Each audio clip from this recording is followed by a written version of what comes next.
Accord de puissance, chapitre 15. Alors que nous descendons de l'estrade, j'ai une certitude. Maintenant que j'ai révélé que nous n'avons pas écrit la meilleure de nos chansons, personne ne va vouloir nous écouter. Jamais. Je sais aussi que je ne veux voir personne. Mais je n'ai pas le choix. Ma mère et Chuck sont déjà devant moi.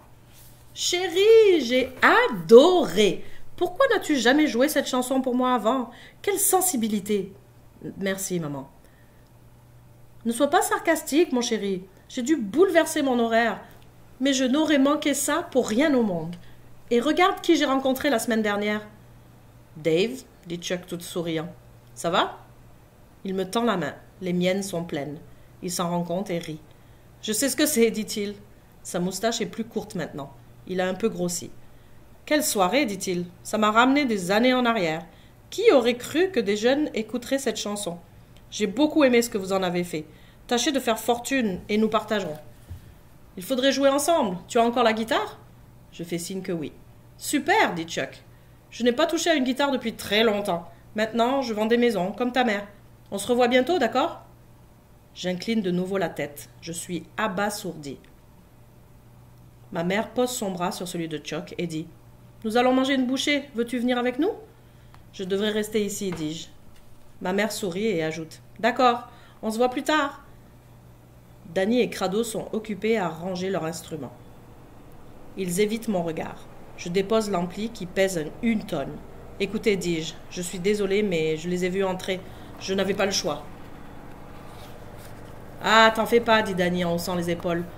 Allison est satisfaite de son tournage. Ça me console un peu. »« Crado pourra donc télécharger la vidéo sur MySpace, dis-je. »« C'est-à-dire que, dit Danny, la vidéo n'était pas vraiment destinée à MySpace. Allison n'a filmé que moi, pour un projet du club vidéo. »« Du club vidéo ? Ouais, je me suis joint au club. Les filles ont insisté. Nous faisons un court-métrage. Je suis désolée, Toub, mais je dois quitter le groupe. Je n'aurai plus le temps de faire de la musique. »« Mais, dis-je, moi aussi, dit Crado, qui n'avait encore rien dit de la soirée. »« Quoi? Tu t'es joint au club vidéo toi aussi ?»« Non, dit Crado, je suis dans les cadets de l'air. Je l'ai toujours été. »« Les cadets de l'air ?» dis-je. Crado fait un signe de tête et montre du doigt son t-shirt qui dit « Prêt pour le décollage. »« Je commence un cours de pilotage, dit-il. Je comprends maintenant les bottes, les cheveux courts et les lunettes d'aviateur. Et mon frère veut apporter sa batterie au collège. Mais, dis-je de nouveau, mais c'est fini. Comme ça, tout d'un coup, décollage est en chute libre. Crado ne reste pas pour voir les autres groupes. Il doit se lever tôt pour se rendre à son camp d'entraînement. Danny va rejoindre les filles du club vidéo. Il m'invite à y aller avec lui. Je secoue la tête et range ma basse. Avant même que le groupe suivant ait fini de chanter, notre groupe n'existe plus. Peu de musiciens ont eu une carrière aussi brève.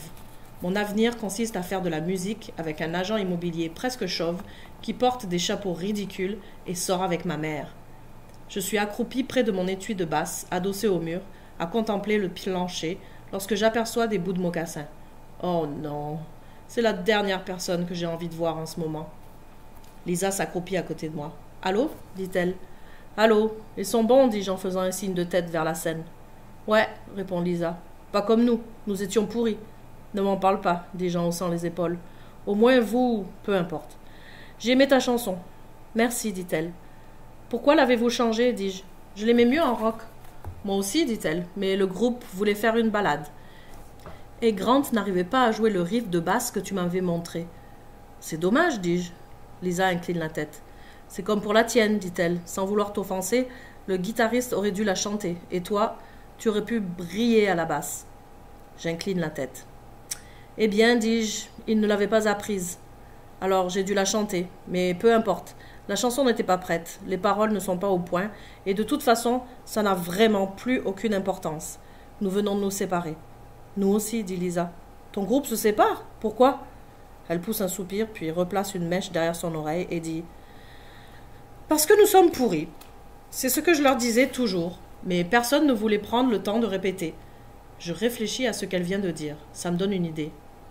Nous avons une guitare, une voix et une basse, dis-je en évitant de la regarder. Nous pourrions former un nouveau groupe? Je lève mon regard vers elle. Je crois que c'est déjà fait, dit-elle avec un large sourire.